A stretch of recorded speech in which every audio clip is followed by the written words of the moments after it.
Hello guys, आज की video में हम बात करेंगे जंप स्टेटमेंट। जंप स्टेटमेंट क्या है और किस तरह हम जंप स्टेटमेंट को यूज़ करते हैं डार्ट प्रोग्रामिंग लैंग्वेज में। तो चलिए स्टार्ट करते हैं। आज की वीडियो में हम जंप स्टेटमेंट की टाइप्स भी उसको डिफाइन करेंगे। तो ये सब कोड करने से पहले अगर आपने अभी तक हमारे चैनल को सब्सक्राइब नहीं किया तो प्लीज़ आप हमारे चैनल को सब्सक्राइब करें और बेल का आइकन भी लाजमी प्रेस करें। और जो भी वीडियोज़ जो है ना वो अपलोड हो तो आप प्लीज़ उसको लाइक भी ज़रूर कीजिएगा। और अब हम चलते हैं अपने प्रोग्रामिंग की तरफ। तो चलिए स्टार्ट करते हैं। जंप स्टेटमेंट है क्या? हम एक स्टेटमेंट से दूसरे स्टेटमेंट में जंप करने को जंप स्टेटमेंट कहते हैं। तो ये दो तरीके से होता है, जिसकी दो टाइप्स है जंप स्टेटमेंट की। Number one break statement, number two continue statement. तो ये आज की वीडियो में हम दोनों का एक एक एग्जांपल करेंगे। तो इसका सिंपल जो है वो मीनिंग ये है कि आप एक स्टेटमेंट से दूसरे स्टेटमेंट में जंप करने को जंप स्टेटमेंट कहते हैं। तो सबसे पहले हम ब्रेक स्टेटमेंट करेंगे और फिर उसके बाद कंटिन्यू स्टेटमेंट करेंगे। तो ब्रेक स्टेटमेंट के लिए हम क्या करेंगे, वॉइड जो हमारा मेन प्रोग्रामिंग एंट्री पॉइंट होगा और इसमें हम लूप चलाएंगे। अगर आपने लूप की वीडियो नहीं देखी तो आप प्लीज़ वो लूपिंग स्टेटमेंट की वीडियो लाजमी देखें, क्योंकि इसमें हम लूपिंग सिस्टम भी ऐड करेंगे। और दूसरे जो है इसमें हम टॉपिक जो इंक्लूड करवाएंगे वो ऑपरेटर्स का होगा, जिसपे मैं कंप्लीट जो है 4 वीडियोस बना चुका हूँ जिसकी टाइप से। तो आप वो वीडियोस भी लाजमी देखें, क्योंकि आपको ऑपरेटर भी इसके साथ जो है वो प्रैक्टिस होनी चाहिए इसकी। तो साथ में हम क्या करेंगे, ब्रेक स्टेटमेंट के लिए हम एक वेरिएबल क्रिएट करेंगे जिसका हम डेटा टाइप रखेंगे इंट, और जिसको हम नेम देंगे नम, और वैल्यू इसकी स्टोर करेंगे 1। अब हम एक लूप चलाएंगे जिसमें हम 10 नंबर प्रिंट करेंगे। तो लूप नंबर प्रिंट करने के लिए हम फॉर लूप से भी कर सकते हैं, वाइल लूप से भी कर सकते हैं, डू वाइल से भी कर सकते हैं। तो हम सिंपल जो प्रोसेस होगा फॉर लूप का उससे हम करेंगे। तो फॉर लूप का सिंटेक्स रहेगा फॉर और उसके बाद small bracket open and close. Small bracket में हमने सबसे पहले एक वेरिएबल जो है उसको असाइन करना है नम। फिर उसके बाद हम जितने नंबर, जिस रेंज तक हम नंबर प्रिंट करना चाहते हैं तो उस रेंज हम वो ऑपरेटर यूज़ करेंगे।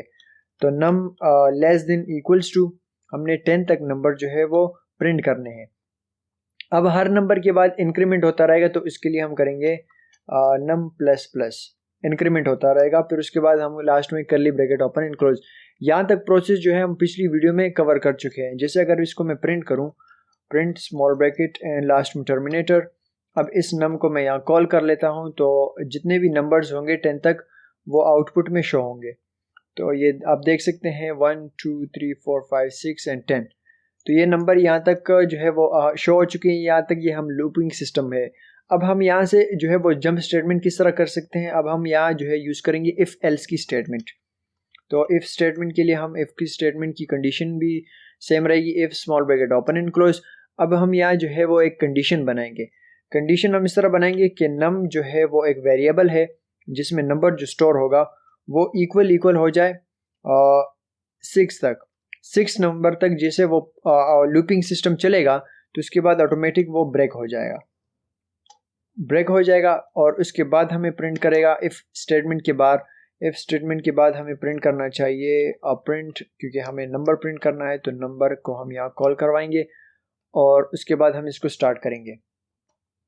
तो जैसे इसको स्टार्ट करेंगे आप देख सकते हैं 1 2 3 4 5।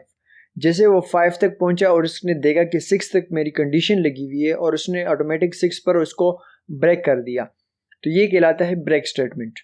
और ब्रेक स्टेटमेंट का काम ये होता है कि आप कोई भी कंडीशन बनाएं, कोई भी लूप बनाएं, कोई भी आप टेक्स्ट जो मल्टीपल टाइम्स उसको प्रिंट करना चाहते हैं और आप चाहते हैं कि वो 5 टाइम प्रिंट हो या 6 टाइम प्रिंट हो, तो आप उसमें जो है वो ब्रेक का कीवर्ड यूज़ करते हैं। तो इसके बाद जो है वो इसको हम कमेंट कर लेते हैं। अब हम चलते हैं नेक्स्ट कंटिन्यू स्टेटमेंट की तरफ। तो इसको भी साथ जो है वॉइड को भी हमने कमेंट कर लिया था और इसको हम कर देंगे वॉइड मेन करली ब्रैकेट ओपन एंड क्लोज। अब कंटिन्यू स्टेटमेंट को हम किस तरह करेंगे, इसके लिए भी एक वेरिएबल क्रिएट करेंगे जिसकी डेटा टाइप हम इंट रखेंगे और वैल्यू उसमें स्टोर करेंगे 1, क्योंकि हमें 1 से ही नंबर जो है वो आगे लूप करवाना है, मल्टीपल टाइम प्रिंट करना है। अगर हम 0 से करेंगे तो वो 0 से प्रिंट होगा, 0 1 2 3, और हम चाहते हैं कि 1 से ही स्टार्ट हो, हमारे समझने में आसानी होती है उसमें।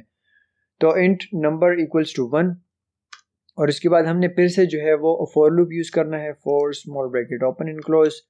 ये पूरा प्रोसेस जो है वो पिछली वीडियो में मैंने बता दिया तो लूपिंग सिस्टम में, जिसका लिंक आपको डिस्क्रिप्शन में भी मिल जाएगा। तो नम और उसके बाद टर्मिनेटर हमने यूज़ करना है। ये लूप फॉर लूप का जो है वो सिंटैक्स है। और नम हमें कहाँ तक जो है, किस रेंज तक हमें नंबर जो है वो प्रिंट करने हैं। तो 10 तक हमने नंबर इसमें स्टोर कर दिया कि 10 तक, और 10 से जितना भी नीचे होगा, लेस देन होगा, वो हमें प्रिंट करना चाहिए, प्रिंट करना है। तो नम उसके बाद हमें इंक्रीमेंट करना पड़ेगा, प्लस प्लस का साइन, और उसके बाद लास्ट में करली ब्रैकेट ओपन एंड क्लोज। अब सिंपल हमने इसमें भी जो है वो अगर प्रिंट करूँ तो वो 10 तक नंबर हमें प्रिंट मिल जाएगा। अब हम चाहते हैं कि हम इसमें कंटिन्यू का जो है वो कीवर्ड यूज़ करें, कंटिन्यू स्टेटमेंट यूज़ करें जो जंप स्टेटमेंट का टाइप है। तो इसके लिए हम यूज़ करेंगे इफ़ स्टेटमेंट, और इसके बाद इफ़ की कंडीशन हम यहाँ असाइन करेंगे कि नम जो है वो less than equal equals to और 6 का। पिछले एग्जांपल में भी हमने 6 रखा है, तो इस वीडियो में भी हम इस एग्जांपल में भी 6 रखेंगे। तो 6, और उसके बाद हम करली ब्रैकेट में करेंगे कंटिन्यू का कीवर्ड यूज़ करेंगे, कंटिन्यू, और लास्ट में जो है वो टर्मिनेटर, और उसके बाद लास्ट में फॉर लूप के जो है वो करली ब्रेसेस में हमने करना है प्रिंट। आपने इफ एल्स की स्टेटमेंट में आपने प्रिंट नहीं करना है, वरना वो उसको ब्रेक कर देगा, वहीं तक वो प्रिंट करके आपको दे देगा, और वो प्रिंट आपको आगे नहीं मिलेगा, सिर्फ जो है वो 6 आपको मिल जाएगा। तो आपने उसके बाद प्रिंट करना है, और उसके बाद नम को हम यहाँ प्रिंट करके कॉल कर देंगे। अब हम इसको चेक करते हैं। तो जैसे हम इसको आप देख सकते हैं 1 2 3 4 5, और उसके बाद 6 जो है वो ब्रेक हो चुका है। 6 के बाद जब उसको कंडीशन मिली कि हमें 6 तक वो प्रिंट मिले, तो वो जब कंडीशन लूप चलती है तो जैसे वो नंबर 6 मिलेगा तो वहाँ कंटिन्यू का कीवर्ड यूज हुआ है, तो वो ऑटोमेटिक जो है वो 6 को स्किप कर देगा, वो 7 8 9 10।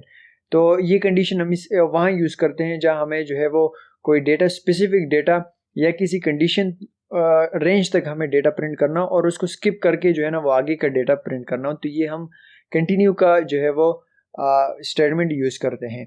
और ब्रेक का स्टेटमेंट हम अक्सर जो है वो स्विच केस में भी यूज़ करते हैं, जिसकी वीडियो का लिंक भी आपको डिस्क्रिप्शन में मिल जाएगा, जिसमें मैंने क्या ब्रेक का कीवर्ड भी यूज़ किया है। तो वो सेम जो है वो प्रोसेस यही रहेगा कि एक कंडीशन प्रिंट हो जाए, अगर वो नहीं होती तो वो ऑटोमेटिक उसको ब्रेक कर देगा और नेक्स्ट स्टेटमेंट की तरफ वो चला जाएगा।